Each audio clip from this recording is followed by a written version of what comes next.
In today's episode, we talk about why you need life insurance. Hard stop. Doesn't matter if you don't have kids, if you're not married, if you don't own a home, you need life insurance. Tune in to find out why. Sugar Daddy Podcast, yo. Learn how to make them pockets grow. Financial freedom's where we go. Smart investments, money flow. Hey, babe. What are we talking about today? Today, we are going to talk about no more GoFundMe funerals. They are breaking my heart. You need life insurance. Today, we are talking about why you need life insurance.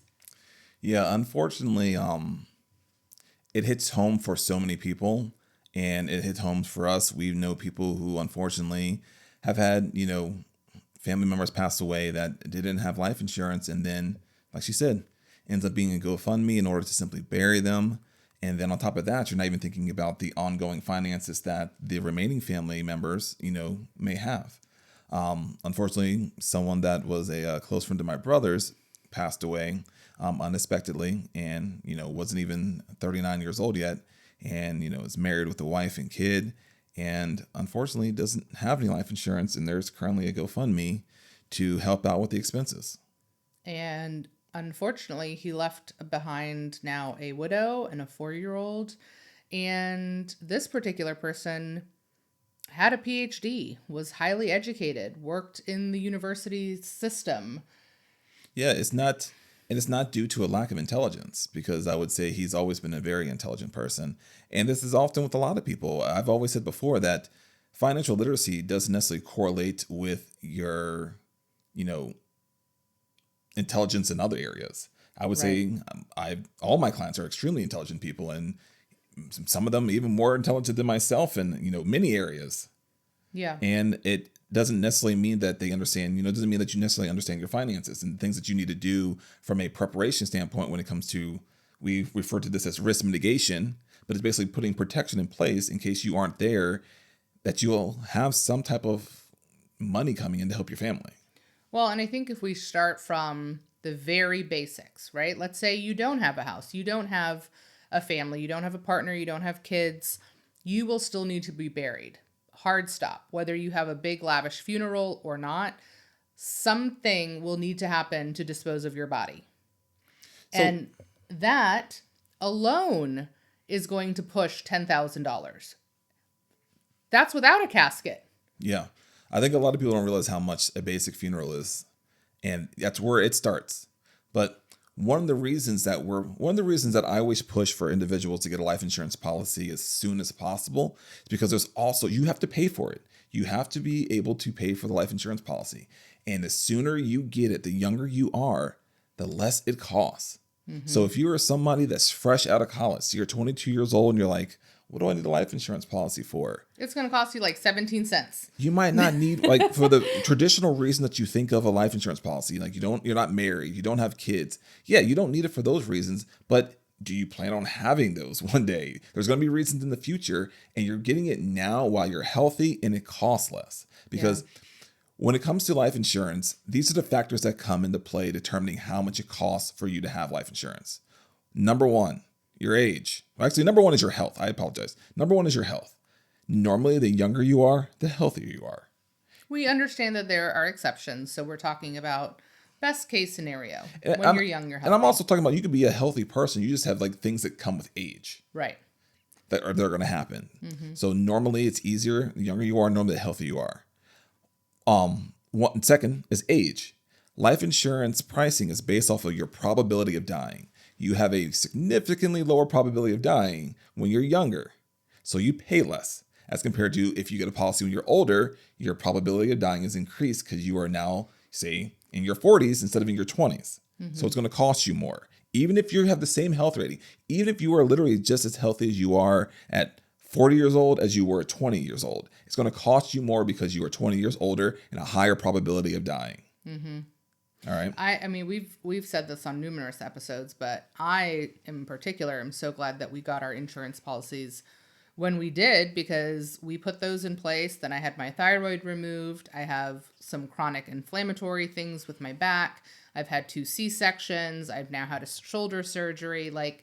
life has been lifing. And I know for sure I'm at least 40 pounds heavier. Like, I mean, all of those things would have prevented us or prevented me Or just increase the price. from getting the policy that we have or made it much more expensive. So I'm very grateful. And even then, we could have started younger, right? Oh yeah, we could have. I mean, we still could have gone younger. I had older policies that my mom had gotten me when I was a kid that I still have. Yeah, because you're never as young as you are today. No. And the thing is that unfortunately, still the majority of people don't have any life insurance in America. And then a lot of people that have life insurance are underinsured. Because I would say majority of people, the policy that they have in place, if they do have one, is through their employer, which is great. 100% take advantage of that. And I would always applaud someone for doing something rather than doing nothing. Sure. But if we can improve upon that, why not? Because normally with your employer, you maybe have one, on average, is one, maybe like 2 to 3 times, 2 to 3 times your income. So for example, say you're, 35-year-old, you make $100,000 a year, maybe you have $300,000 in life insurance. However, I guarantee you that if I did a financial, dive on your life, you could probably qualify for at least 1.5 million. And your situation might call for that, especially if you have a wife, kids, stuff of that nature. So you do want to obviously take advantage of that employer one because it's easy. Normally the underwriting is the process that you have to go through to determine if you're eligible for a life insurance policy. Normally the underwriting process is either it's very limited or not very much at all. So take advantage of that, but then also take that extra step. You're listening to this podcast, contact me. We can go through this and see if it makes sense for you to have more life insurance. One of the things that we did, because like I said before, you have to be eligible for life insurance. So there could be things that happen that make you that you no longer ineligible for it. And one of the things that we did is that we put policies on our kids. And the policy on our kids, the main purpose of doing this was that it has a feature that allows them to buy additional life insurance up to a certain point in the future, even if they're uninsurable. So they could have something that happens. God forbid something happens where they're going to live a healthy life, but it maybe made them uninsurable. We have friends of ours that unfortunately were diagnosed with MS very early in their 20s. And that makes you ineligible often or close to it. Or it's going to make you very expensive. Or very expensive for a life insurance policy. So things like that can happen. But we have something in place where our kids can at least get a certain amount of life insurance without having to worry about that medical aspect. Well, and I think, too, you have people all the time that reach out because they know they need it and then never follow through. They don't actually schedule the underwriting. They don't finish the process. And that's the problem, right? Yeah, and that's the tough part. The individual that we were talking about earlier that passed away, leaving a wife and child behind, me and him had conversations about, putting a life insurance in place. I followed up with them numerous times, and unfortunately, I can only do what I can do on my end. I can't, I can bring a horse to water, but I can't force it to drink.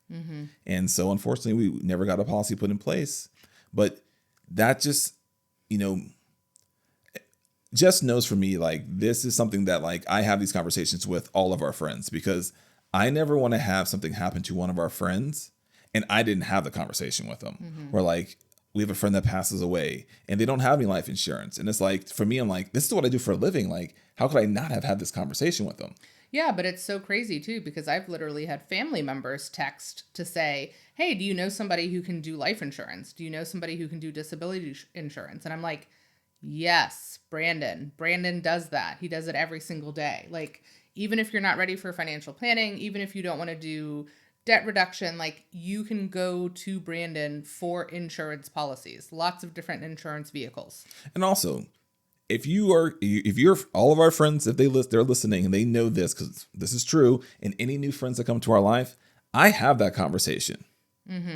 I'm not saying you have to do life insurance with me or whatever. And this isn't for me self-serving as trying to put money in my pocket, because in all honesty, I don't make a lot off the policies that I do. This is not the main portion of my business at all. Not funding our life. At Trust all. and believe. But the reason I do that is that it brings the topic up, makes them hopefully think about it. They do have something in place. Great. If they don't, maybe they'll do it with me or maybe they'll do it with somebody else, whatever it may be. But the biggest thing is that, like I said, I don't want to have someone close to us pass away and they don't have anything in place to take care of their family, and I could have made a difference in putting something there, because then I'm not going to feel good about myself.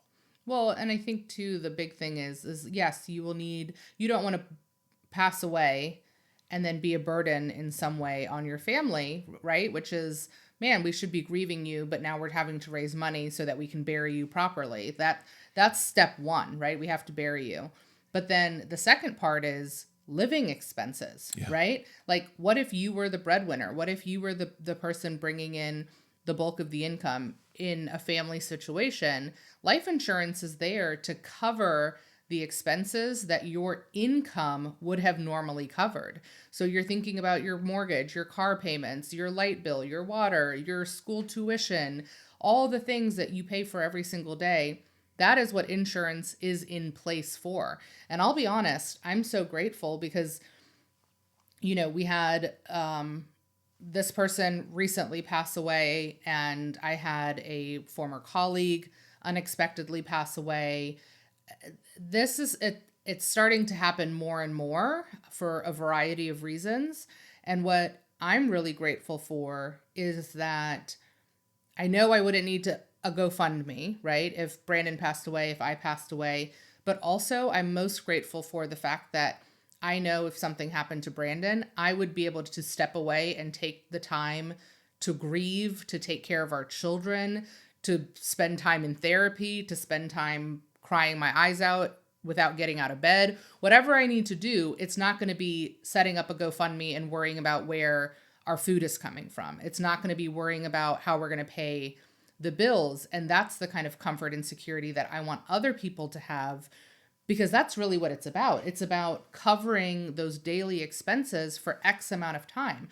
We have young kids. Yeah. So thinking about, okay, let's get them to, let's say 18, 20 years old, that's another 13 plus years for our children. Most people don't realize that their most valued asset is literally their ability to continue working and bring in a future income. Mm-hmm. And so for a lot of people, the life insurance policy being put in place is an insurance against that. So for example, just easy numbers. Like, say you make $100,000 a year. You have a 2-year-old now. You want the 2-year-old, you have a wife and a 2-year-old, and you're bringing in $100,000 a year. You want to make sure that if something happened to you today, your income is there to support your family until your child at least is out of the house. So 22 years old, let's just say. Mm-hmm. So that's 20 years. 20 years, 100,000, that's $2 million right there. $2 million right there. And that's not even taking into account inflation, and also, any type of raises or salary bumps that you would get throughout the years. Mm-hmm. Easy right there, just $2 million. And people don't really understand that. So like, you might think that like, I only make $100,000. I'm not going to have a large life insurance policy. I can show you, you're worth at least $2 million right there. What would you say to people? I know online, a lot of times people are like, you need at least 10x your income. Is that a good number? That's a good starting point. Okay. But then you honestly really need to get more into the details of your personal financial situation, because as I said before, there's a lot of factors that actually go into determining what you would properly need for life insurance. So what is the amount of money that you're bringing in currently? How old are you? What percentage of the income that you're bringing in funds your household? Mm-hmm. For example, so like if you're the only income in your household and you got 20 more years to your child's out of the house, you probably want to go more than 10x. Right. As compared to for example, like in our scenario where Jess makes more than I do, maybe I don't need to go full max, but you still want to have enough, as you said, that you take that you don't want to add that additional financial burden on top of the emotional burden that comes with losing someone that you love. And that's the biggest thing there. Yeah, I think that's where I find the most comfort. Not that I would get a big check, but knowing that I could take the time that me and the kids would need to grieve, to, navigate. The thing is too, is that you won't have to worry about uprooting their life either, because in a lot of these scenarios, if the person passes away and the finances, now it's a hardship, maybe they have to sell the house. Change schools. Now you're going to move to a different location, put your kid in a different school. So on top of losing their parent, Now they're losing their friends. They're losing the house that they were Their used to. They're community. losing the room that they were, Yeah. sleeping in. So it's all those things that are added to it. And in all honesty, if you are a healthy individual and you are, especially if you're like in your 30s, even your early 40s, life insurance is so affordable. We're And I think talking a lot about of people, term life insurance. yes, term. This is what we're talking about. Term I don't, life insurance. I obviously we're talking about life insurance, but this conversation, I want to focus on term insurance because whole life is not bad. It's implemented in the wrong scenarios, which is why people think it's bad, but we're focusing on term. Term should be the first type of life insurance that you do get as an adult. Yeah, like a 20-year term. Yes, 100%. Let's talk about the people who are like, I'm overinsured. That's not possible. Because at the end of the day, it's still a business. The life insurance company is still in the business of making money. So they're not going to insure you for more than what they deem you, quote unquote, to be worth. They've done the numbers. They have all the data. It's in their favor. And also, too, with term policies, majority of term policies do not pay out. Which I is think, the good thing. I mean, yeah. it's insurance. You hope to not I use think it. it's less than 5% term policies that pay out because the main purpose of a term policy is premature death. Most people still die of old age. That's why life expectancy is between 84 to 87 years old.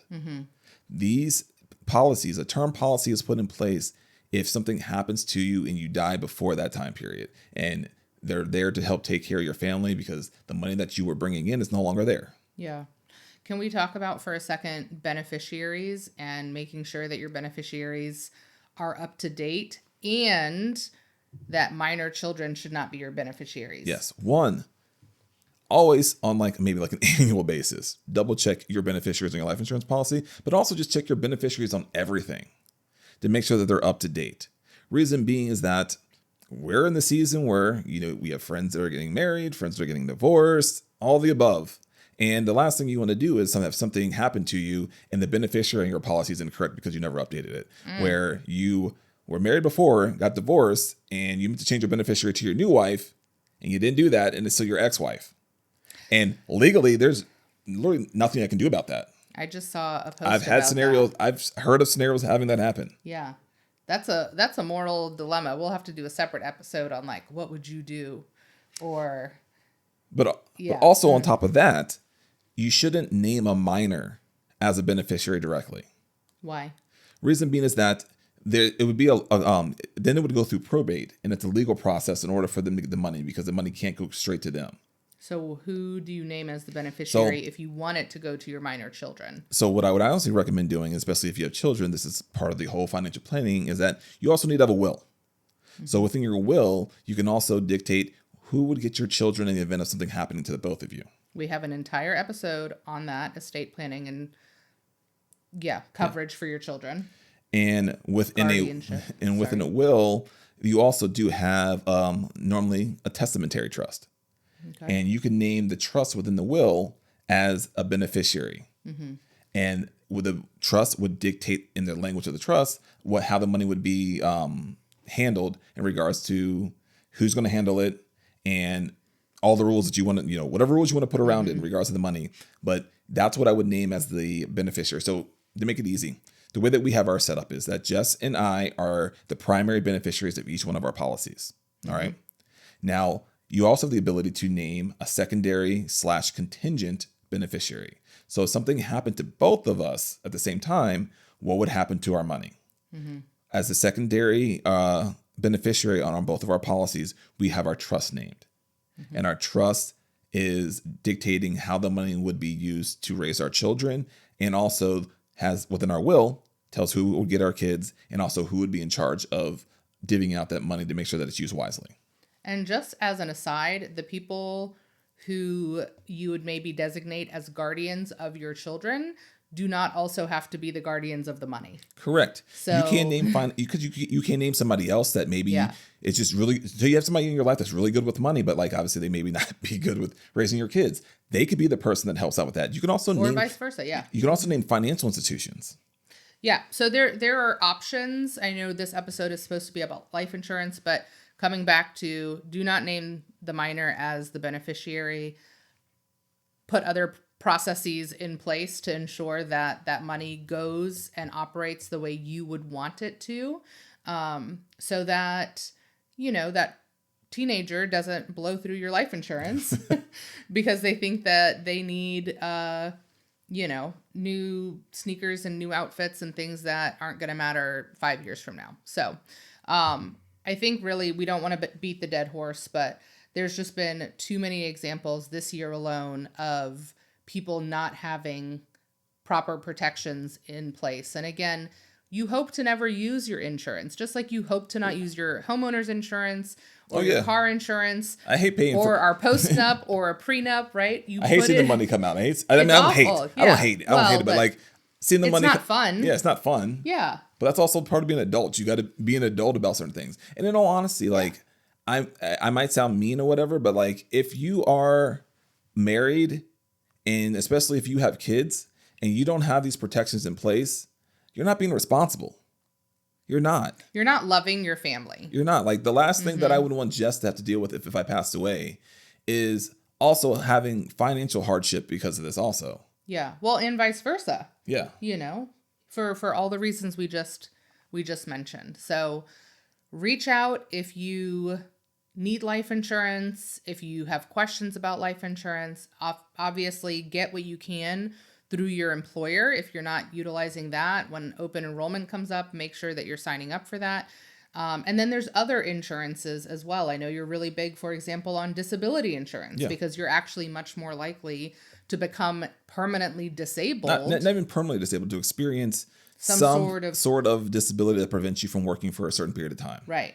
Because most of the time you're not permanently disabled when you go on claim. Versus accidental death, right? So there are different kinds of insurance vehicles, is what they're called in the financial services industry, that you can put in place to just make sure that you are covered. And if you either don't have those or you're like, oh, this isn't important, I don't need this anymore, please reach out. I also want to stress this too, because within the Black community, insurance has not been that good for us, all right, historically. But things have changed, and you can't carry over what your great-grandfather or great-grandmother was telling you into today. Or even your cousin Pookie. Like, you don't know what that person's experience was, how educated they were, who they were working with, were they reputable? Like, there is absolutely something to be said about non-reputable people in the financial services industry. And we all know people who've gotten screwed in some way or another. I think it's funny you say cousin Pookie. Everybody has a Pookie. You don't. Everybody has a Pookie. And you got like 45 first cousins. Everybody has a Pookie. Everybody has a Pookie. Listen, it doesn't matter what happened to somebody else and what their story is. Don't take that into your scenario. Speak with a professional. Yes. And when I say a professional, I always preface this with, when you go to meet, especially when it comes to life insurance, disability insurance, when you're speaking with someone, they should be asking you a lot of questions off the bat to understand what your situation is and what would be best for you. If they're already trying to offer you a certain, product, certain amount, whatever it may be, without asking all these questions, then you need to talk to somebody else. Mm-hmm. As I said before, this is one of the things that I do.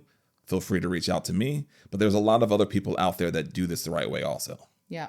And you can ask if they're a fiduciary, meaning they have legal obligation to do the right thing for you, not for them. We have another whole episode on red flags and things to look out for when you're working with somebody, but don't let somebody else's, bad story impact you not taking care of yourself and your family. And stop putting it off. Because I think, when people don't have life insurance, I don't think it's from bad intentions. Right. I think that they want to do it, but then everyday life gets in the way, and it's just like, oh, I'll get to it. You need to make time for it. Mm-hmm. It's gonna take some time to do some of these things. You're gonna have to set aside dedicated time to do it. But once you have it done, you don't have to worry about it. Now, obviously, you revisit your plan periodically, but we have peace of mind. God forbid something happened to either one of us, that part of our financial plan is taken care of. Mm-hmm. Yeah, give yourself peace of mind, give your family peace of mind, get it done, prioritize it, and stop putting it off because tomorrow is not guaranteed. No. Reach out if you have any questions. Brandon can answer your questions. He can also get you the life insurance that you need. and give you quotes and pricing and all of that, but please prioritize this and do not put it off. Share this episode with a friend because, like we said, it doesn't matter who you are, what you have, family, not family, house, no house, you need life insurance, even if it's a small policy to bury you. We'll talk to you soon. Sugar Daddy Podcast, yo.